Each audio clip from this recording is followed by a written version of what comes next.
بسم اللہ الرحمن الرحیم۔ آواز سید کے محترم عزیز دوستو، السلام علیکم۔ محترم ناظرین، آج کی اس ویڈیو میں ہم ایسا دلچسپ واقعہ پیش کرنے جا رہے ہیں کہ جسے سن کر آپ حیرت میں پڑ جائیں گے۔ یہ واقعہ ہے حضرت شیخ عبد القادر جیلانی رحمۃ اللہ علیہ کے ایک مرید اور جنات کے بادشاہ کے بڑے بیٹے کا۔ یہ واقعہ نہایت ہی حیرت انگیز ہونے والا ہے، اس لیے آپ سے مؤدبانہ گزارش ہے کہ اس ویڈیو کو اینڈ تک ضرور دیکھیے گا۔ صاحب تفریق الخاطر نے مندرج فرمایا ہے کہ بغداد کے علماء میں سے ایک عالم فاضل نماز جمعہ ادا کرنے کے بعد اپنے شاگردوں کے ہمراہ قبرستان کی طرف فاتح خوانی کے لیے نکلے۔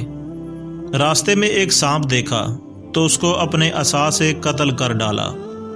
تھوڑی دیر کے بعد اسے ایک لمبے گرد و غبار نے ڈھانپ لیا تو اچانک نظروں سے غائب ہو گیا۔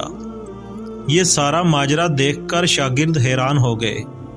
کچھ دیر کے بعد دیکھا کہ استاد صاحب ایک عمدہ لباس پہنے آ رہے ہیں۔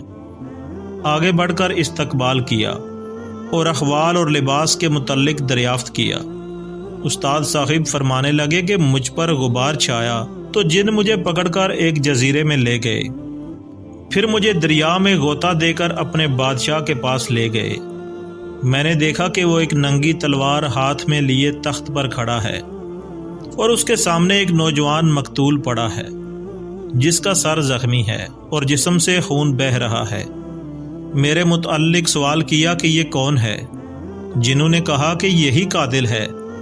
نیز اس نے میری طرف غصے کی حالت میں دیکھا اور کہا کہ اے شہر کے استاد، تو نے اس نوجوان کو ناحق قتل کیوں کیا ہے؟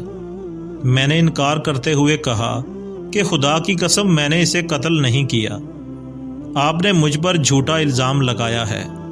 انہوں نے بادشاہ سے عرض کیا کہ اس کے ہاتھ کا خون سے لتھڑا ہوا عصا اس بات کی دلیل ہے کہ اس نے ہی قتل کیا ہے۔ دیکھا تو عصا کو واقعی خون لگا ہوا تھا۔ مجھ سے اس خون کے متعلق پوچھا گیا تو میں نے کہا کہ اس سے تو میں نے ایک سانپ کو مارا ہے اور یہ اسی کا خون ہے۔ بادشاہ غصے میں آ کر کہنے لگا، ارے جاہل، وہ سانپ یہی میرا بیٹا ہے۔ یہ سنتے ہی میں ہکا بکا رہ گیا۔ پھر قاضی کی طرف متوجہ ہوا اور کہا کہ یہ شخص اپنے قاتل ہونے کا اقراری ہے، تم اس کے قتل کا حکم دے دو۔ تو قاضی نے میرے قتل کا حکم دے دیا۔ بادشاہ تلوار کھینچ کر مجھ پر وار کرنے ہی لگا تھا کہ میں اپنے دل سے اپنے شیخ استاد حضرت غوث اعظم کی طرف ملتجی ہوا اور مدد طلب کی تو فوراً ایک نورانی مرد نمودار ہوا اور بادشاہ سے کہنے لگا کہ اس شخص کو قتل نہ کرنا، یہ تو حضرت محبوب سبحانی شیخ عبد القادر جیلانی النورانی کا مرید ہے۔ اگر اس کے سبب تم پر عقاب فرمائے تو تم کیا جواب دو گے؟ آپ کا نام سنتے ہی اس نے تلوار ہاتھ سے نیچے پھینک دی اور مجھے کہا کہ اے شہری استاد، میں نے حضرت غوث اعظم کے ادب و تعظیم کی خاطر تجھے اپنے بیٹے کا قصاص معاف کیا۔ اب تم ہی اس مقتول کا جنازہ پڑھاؤ اور اس کے لیے بخشش کی دعا مانگو۔ پھر اس نے مجھے یہ خلعت پہنا کر جنات کے ساتھ رخصت کر دیا جو مجھے وہاں لے کر گئے تھے۔ پھر وہ مجھے اس مکان میں چھوڑ کر میری نظر سے پوشیدہ ہو گئے۔